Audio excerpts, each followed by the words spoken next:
देखिए, ऐसा है कि मेजॉरिटी के बेस पर जो चाहें कर लें, कोई भी कानून पास कर सकते हैं, परंतु ये समझिए कि ये एक बहुत बड़ी नाइंसाफ़ी है। अब उसमें इनको एग्जम्पशन किसी को देना नहीं है। अगर सारे देश के लोग एक तरह से हैं तो सारे देश के साथ यूसीसी लागू करना चाहिए उनको। और यूसीसी लागू करने का मतलब है कि आप जो है शरीयत में इंटरफेरेंस कर रहे हो। ठीक है ना, उनकी मर्जी जो चाहें कर ले, परंतु ये गलत है। जो प्रॉपर्टी का बंटवारा शरीयत के मुताबिक है वैसे होना चाहिए, जो शादी ब्याह का शरीयत से है वैसे होना चाहिए, और इसमें चेंजिंग करना मतलब और बुराई को बढ़ाना है।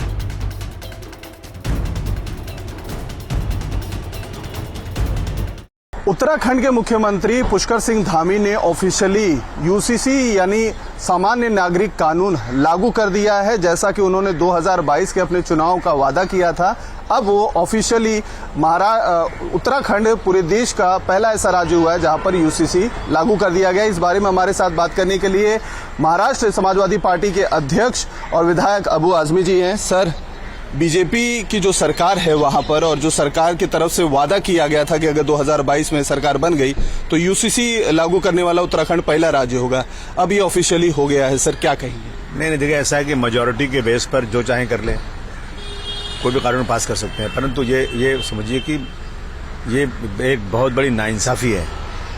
अब उसमें इनको एग्जम्पशन किसी को देना नहीं है।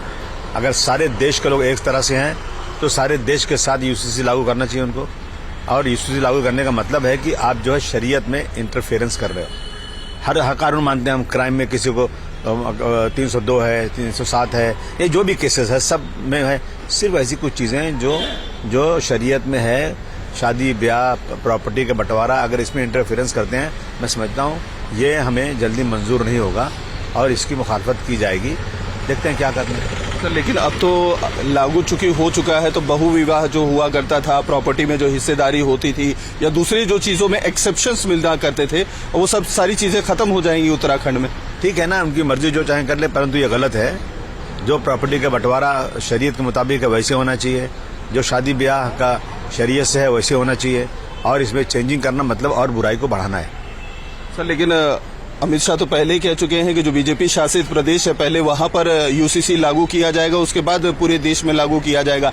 यानी आने वाले दिनों में महाराष्ट्र का भी नंबर आ सकता है जहां पे यूसीसी लागू होगा। मुख्यमंत्री का भी मैं तो कह रहा हूं ना आपसे कि मेजॉरिटी के बेस पर जो कानून चाहे कर लें, परंतु इस कानून से हम लोग खुश नहीं हैं, हम इससे नाराज हैं, इसके खिलाफ हम आवाज उठाएंगे। समाजवादी पार्टी का क्या स्टैंड रहेगा? समाजवादी पार्टी का श्री अखिलेश जी बताएंगे। मैं as a Muslim, as a personal base पर मैं कह रहा हूँ कि बिल्कुल हमें यूसीसी में जो इंटरफेरेंस हो रहा है शरीयत में वो मंजूर नहीं। आहत है सर इस फैसले से? 100% आहत है, बिल्कुल आहत है।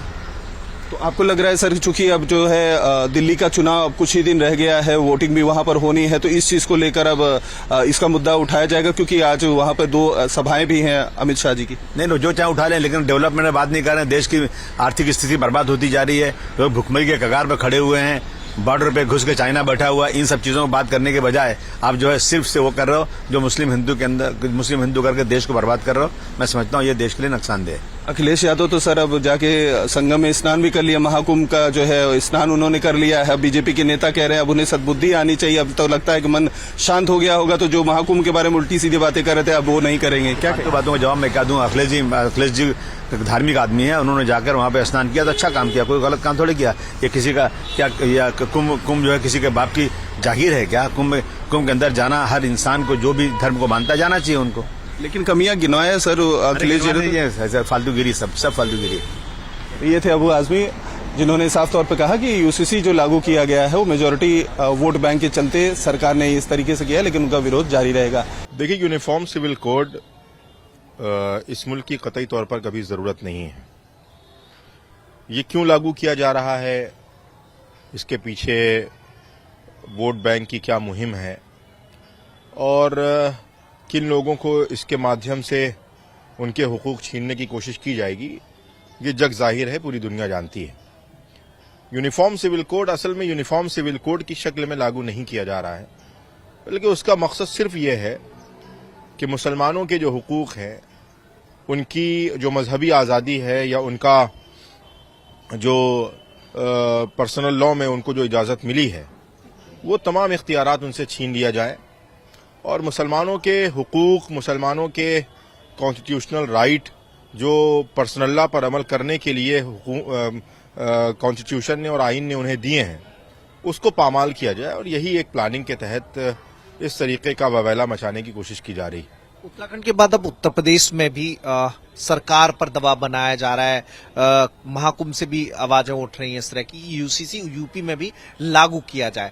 तो आप लोग विरोध कर रहे हैं, तो उसकी स्ट्रेटजी क्या होगी? क्योंकि उत्तराखंड तो लागू कर ही रहा है, अब उत्तर प्रदेश में भी तैयारी होगी फिर। देखिए, उसका खाका क्या है, उसमें क्या चीजें शामिल की गई हैं, ये तमाम चीजें जब तक मंजरेआम पर नहीं आएंगी, उसका विरोध की क्या शक्ल बनेगी ये तो हमें नहीं पता है। जब एक खाका पेश हो जाए, एक ड्राफ्ट बन के सामने आ जाए और उसमें ये चीजें देखी जाएं कि क्या चीजें हैं जो हमारे तहजीब, हमारी सकाफत, हमारे मजहब और हमारे कल्चर के खिलाफ हैं, तो जाहिर सी बात है कि फिर उसकी मुखालिफत उसी तर्ज अमल के साथ और उसी जमहूरी निज़ाम और जमहूरी दायरे के अंदर रहकर की जाएगी। लेकिन ये जो यूनिफॉर्म सिविल कोड का सोचा छोड़ा गया है, ये महज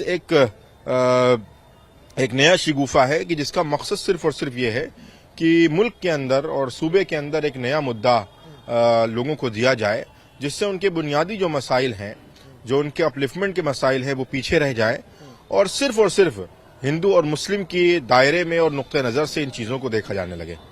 देखिए, उत्तराखंड जिस तरह से पहला राज्य बना है यूसीसी बिल पास करके, उसे लागू करके वहाँ, तो देखिए ये बड़ी खुशी की बात है, क्योंकि सन 1950 में जो संविधान लागू किया गया उसमें बहुत सारी कमियां रही ऐसी कि जो लोग उसे पास कराने वाले थे, उन्होंने अपनी राय से उसमें कुछ कमियां ऐसी छोड़ दी और विशेष धर्म के आधार पर विशेष अधिकार लिए और उन अधिकारों का मिसयूज किया। यानी कि अधिकार लेने के बाद में अधिकारों को खुद ही हड़प करने की कोशिश की गई। इससे अन्याय हुआ समाज में और जो कमजोर वर्ग था उसके अधिकार छिने। अब ये यूसीसी बिल पास हुआ है, उत्तराखंड पहला राज्य बना, तो ये बड़ी खुशी की बात है। इससे एक तो माफियागिरी का अंत होगा और जो निचले तबके के अधिकार छिने, उन्हें बराबरी का दर्जा नहीं मिल रहा था, उनके साथ में भेदभाव हो रहा था, वो न्याय अब उस दर्जे को मिलेगा। तो हम तो यही कह रहे हैं कि यह काम पूरे देश में जल्द से जल्द होना चाहिए। यूसीसी बिल पूरे देश में जल्द से जल्द लागू हो जाना चाहिए, जिससे कि जो अन्याय हुआ है वो अब समानता की धारा में आकर के सभी को बराबरी के साथ न्याय मिलने का मौका मिले।